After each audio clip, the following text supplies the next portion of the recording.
All right, if everyone could please welcome Brother Tariq. He helped put this entire event together for everyone. So please give him a warm welcome to the stage.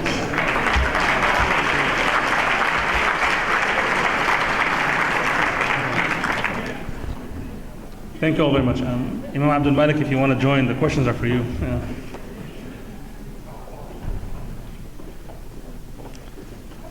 The first one is a very interesting question. So unfortunately, we only have one microphone, so I'll say the question and give you the mic. The first one is, how do you raise your children to stay in the faith when they are growing up in a culture that is unsupportive of many of your values? I think it's important, first of all, we have to stop saying things like that. We are in a culture of many cultures, and there's many support mechanisms for our children to have their faith nurtured and to be strong in their faith. But as parents, I think we have to rethink what we think faith is.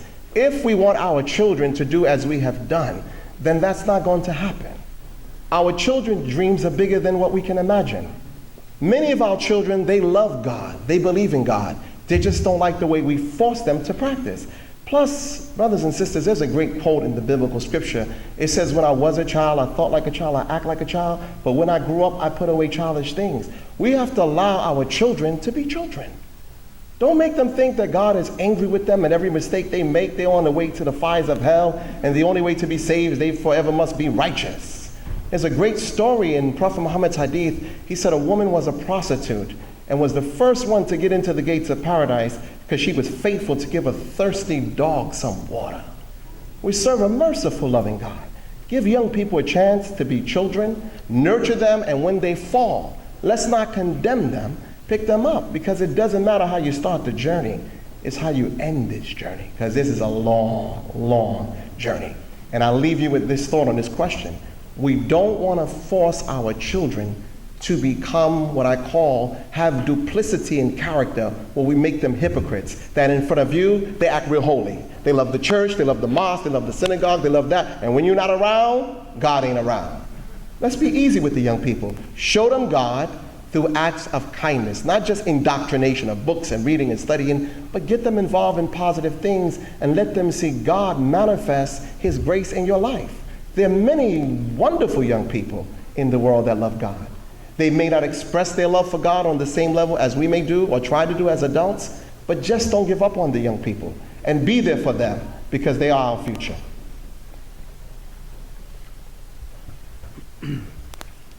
These next three are related.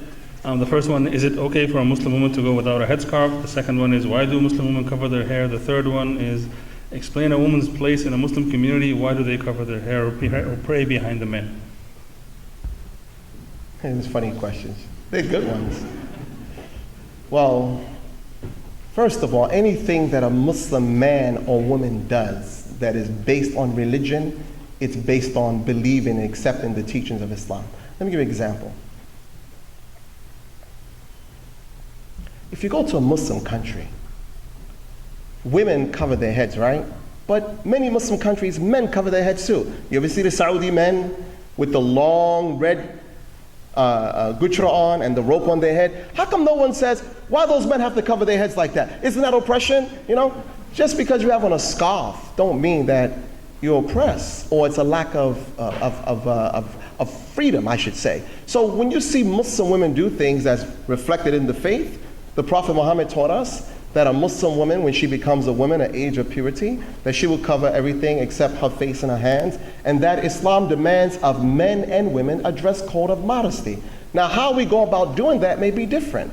You may have a Muslim woman sitting right now in America, and she got a hat on, and she got her, her turtleneck on, and she's got a leather coat on in Manhattan, she's going about her business. You look at her and say, well, she can't be a Muslim. Well, how you know?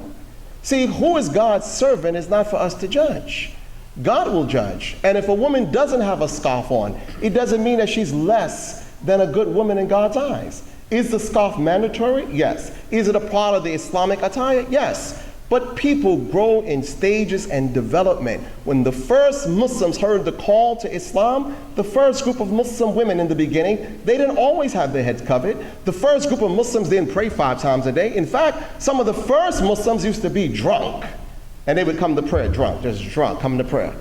And they would mess up in prayer, and then the Quran told them later, don't come to prayer while you are intoxicated. And then later on, the verse said that drinking and gambling are the abomination acts in God's eyes. Leave those things alone. So we have to realize that as people of the 21st century, our faith comes in stages. Now, let's just say something about head covering. Because in America, we wear headpieces all the time. Don't get mad with me. You know how many wigs sell in this country and how many weaves sell in this country? People got all kinds of things on their head. So we need to learn to respect people in their diversity. I look at the mother of Jesus. I was just in the St. Patrick's Cathedral in New York, and I went into the church. Yes, I went into the church. I go in churches all the time. Because I grew up in Catholicism, I like to reflect on the culture, the history, and the impact it has on society. And you always see the mother of Jesus, always. She has a headpiece on. And the covering of the head is in the Bible. It's not just in Islam. The biblical quotes are very clear about dress code. And dress code has a purpose. For example, you know police, not the undercover ones, by uniform. You know the doctor by uniform. You know the nurse by uniform. When you go to a facility like Disney, you know people by uniform. Well, if we have uniform in society, with all due respect, people, God does demand of us a sense of modesty as men and women, how we appear in the public. I mean, you wouldn't want me to speak here in a pair of swimming trunks, would you? I mean, that wouldn't be appropriate. So I think we have to dress for the occasion. And when we stand in the presence of God as men and women, we should put our best on, because we're in the presence of His majesty. Yes, sir. Mm-hmm. So this one is more of a question for the organizer, so I'll answer real quick. Why is there no invitation to both mainstream media as well as cable news outlets to this event?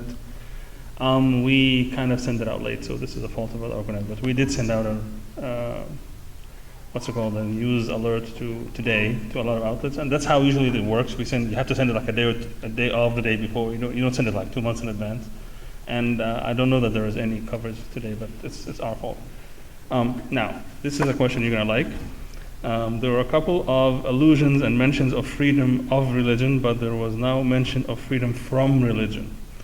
Does Islam allow non-believers? Absolutely. The Quran says, Bismillah ar-Rahim, La ikraha fi din. There is no forcing anyone into faith, for truth has been made clear from falsehood. There's another verse in the Quran entitled the chapter of the concealers of truth. You hear the word kafir all the time. They call us kafirs. Now people getting tattoos on their back. Mama kafir. The word kafira means to cover, to conceal. Even it means a farmer, because he hides the seeds in the earth that they may become cultivated and fertilized and produce fruits for us. So the word kafir means a concealer of truth. If a person says they don't believe in God, that doesn't mean God doesn't exist. You don't have to believe. At the end of the day, you have a choice. But one thing we have to do when it comes to religion, we have to accept that people have different understandings of God too. We don't always agree on how we understand God. But the one thing that we also must accept, that if a person doesn't believe in the Creator today, sometimes it's a reflection, not something that God has did to them. You know why a lot of people don't believe in God? Because the people who say they believe in God, they're responsible for so much chaos in the world. I mean, please don't get mad at me, but I grew up in the Catholic Church. Think of all those young men who were sent to the institution and were sexually abused. And even with their sexual abuse cases, the nation refused to acknowledge the suffering of those young men. How do you think they feel about religion? To know that they were sent someplace by their mothers and fathers, a sanctuary of God, and there they had their worst experience with men of the cloth. How do you think a young person feels? You think they care about religion after that? No. The God that people will know is the God that we as human beings will show them in our deeds. So if a person doesn't believe, that's between them and God. Let me give you an example. If you got shot right now, officer, I know you're not going to shoot me. But if you got shot and you went to the hospital right now in the emergency room, would you ask the doctor, by the way, are you a Muslim or a Christian or Jew? What are you? Would you ask such a foolish question? No. You just speak like this, doctor, save me! Doctor, please save me! Yeah.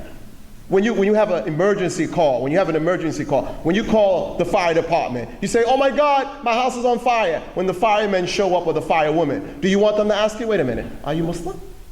Are you Christian? Well, because we may not go in there. You see fire people, when they come, the fire personnel, they run into a blazing fire to protect and serve life, because that's what they're training. When you have an emergency in the police, somebody's trying to rob you or somebody's trying to kill you, and the police come to preserve your life and protect you, you don't ask them questions, do you believe in God?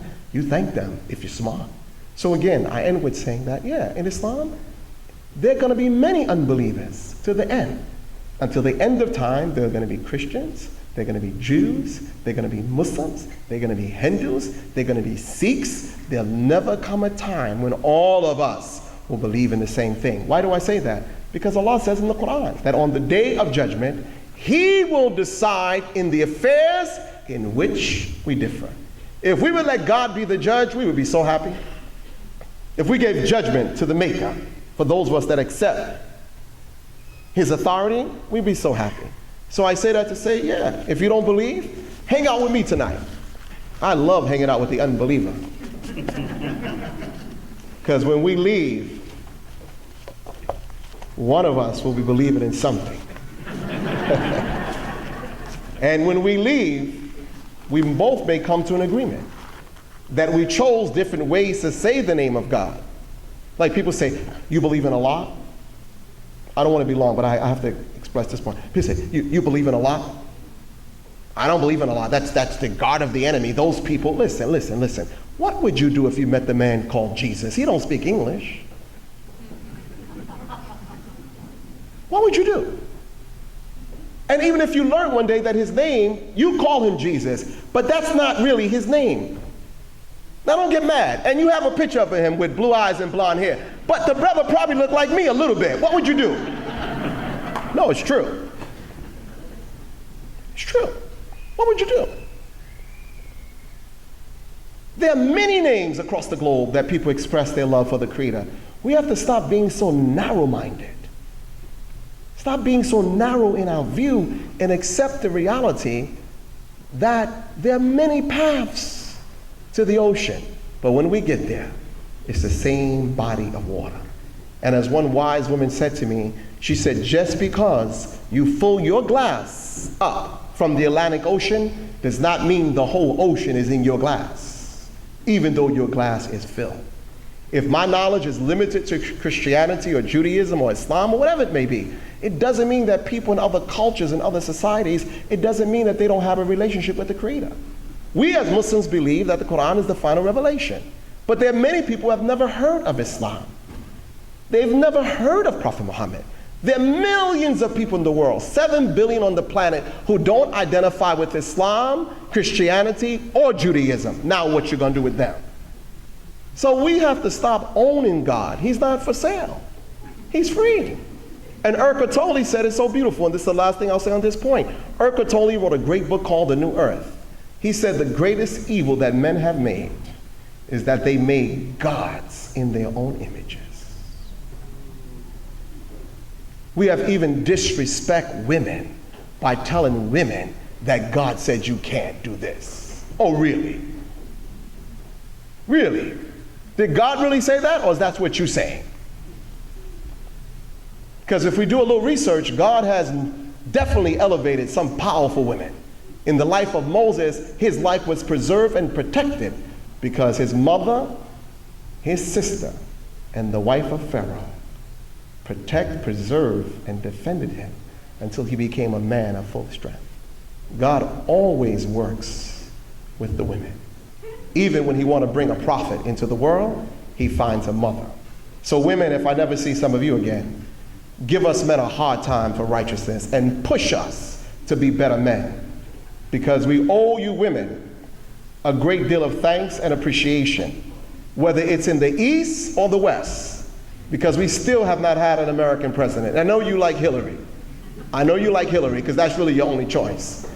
But some of you women need to consider one day being America's president and becoming the governor of the state of Washington. Thank you. Okay. Thank you very much. Assalamu alaikum. I said assalamu alaikum, Muslims. Muslims, listen, I said salam alaikum to you, right? The FBI, the police are here. You can say salam alaikum. It's not a crime yet.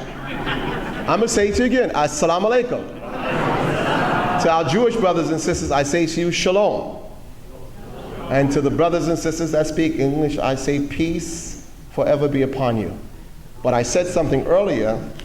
I'm depending on the Americans who are here in Seattle. I can't talk about what happens in New York or DC.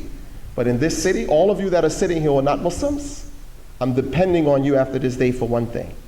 All of you in law enforcement, in business, all of you, regardless of your profession, I'm making a special appeal to you as an American. Please, make sure that the mosques and the Muslims of this city who are respectful citizens always have your love and your support. And we ask members of the law enforcement to treat the mosques the same way we would treat the churches and the synagogue and other places of worship when it comes to security. And please don't charge us when we need your presence. Sometimes we need an office outside. Give it to the taxpayer. Thank you. Thank you, brother.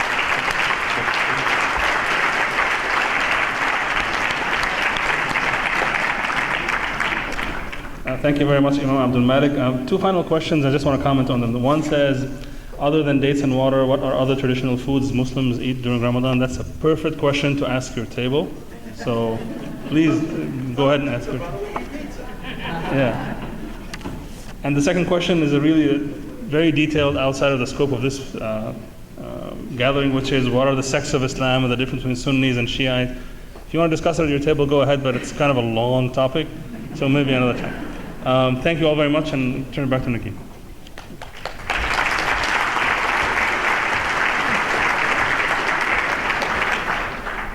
Okay, thank you very, very much, Imam Abdul Malik and Brother Tariq. All right, so we have a few more minutes until it's time to break the fast. We actually have a little bit of time, about 20 minutes, and so we would like to dedicate this time for you all to speak up, because you've all been so attentive and a wonderful audience today. Every table has a table captain. If you haven't introduced yourself to them, please do so. These people have taken the time to help you out, answer any questions, and engage in discussion with you. So I will leave you with that. Also, remember that there are the feedback forms for the movie. And we also, MAPS also has feedback forms about the event, and we would love your comments and concerns as well. So I'll meet you back here when it's time for Iftar.